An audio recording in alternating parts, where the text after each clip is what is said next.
Saya punya seorang santri. Dia baru pulang dari Solo, Jawa Tengah. Sebelum berangkat di Bandara Adi Sucipto Solo, dia telepon saya, "Ustadz, Assalamualaikum." "Waalaikumsalam." "Ada apa?" "Doanya Ustadz, sebentar lagi saya mau pulang, saya arah Pontianak. Saya mau berangkat dari Solo, Ustadz." Bandara Ahmad Yani Solo. Kalau Sucipto itu kan di Jogja. "Iya, mudah-mudahan perjalananmu diselamatkan oleh Allah." "Ada apa?" "Iya, saya khawatir saja Ustadz, karena sepertinya cuacanya sangat buruk. Khawatir penerbangan ini Ustadz." Saya jawab, "Begini saja, perbanyak doanya sama Allah.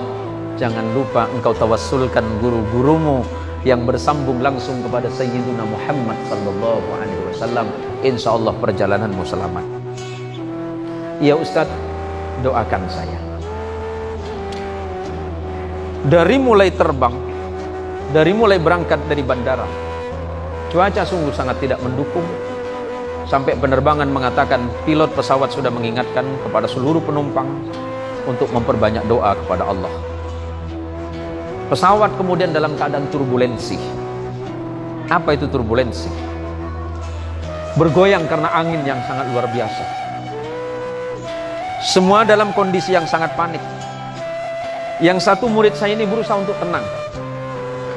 Tetapi di tengah ketenangannya itu, dia selalu berdoa dan berzikir kepada Allah, dan senantiasa bertawajjuh kepada guru thariqahnya. Dia tidak merasakan turbulensi. Ketika orang lain dalam keadaan panik, ketika orang-orang berteriak dalam pesawat mengucapkan kalimat Astaghfirullahaladzim, Allahu Akbar, la ilaha illallah, murid saya itu tidak. Dia tetap tenang. Kenapa dia tenang? Karena dia tidak merasa berada di dalam pesawat. Dia merasa berada di hadapan gurunya sedang bertawajjuh. Ketika orang lain menangis karena ketakutan, si murid yang satu ini menangis karena bahagia.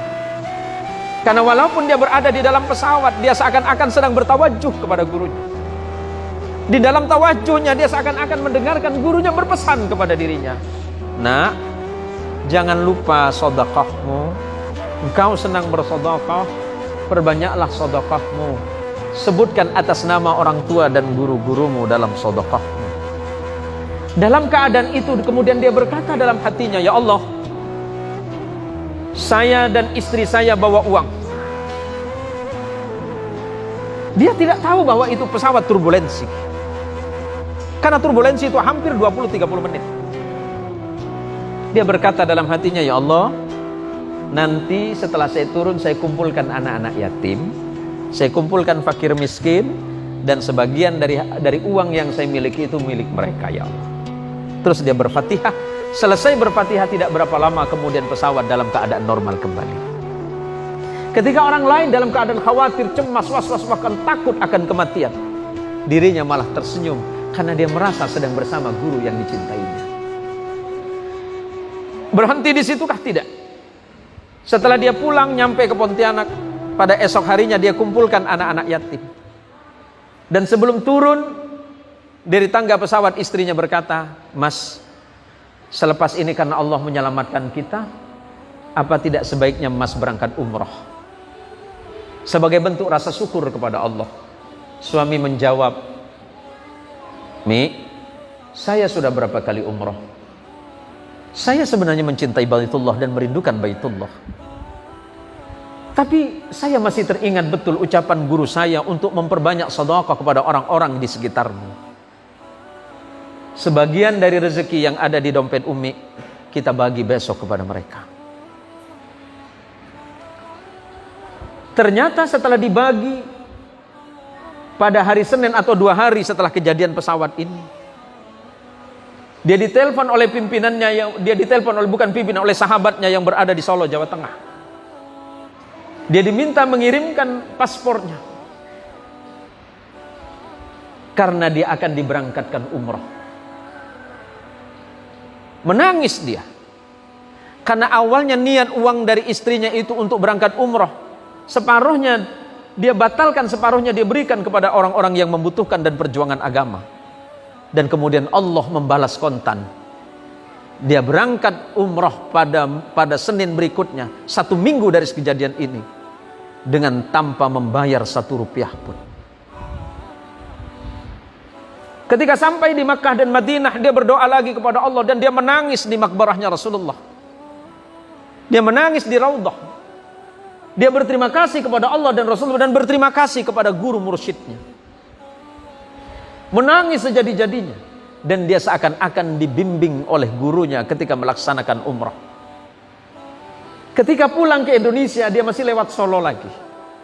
Niatnya untuk berterima kasih kepada orang yang memberangkatkan. Dan apa yang terjadi? Allah memberikan keajaiban baru.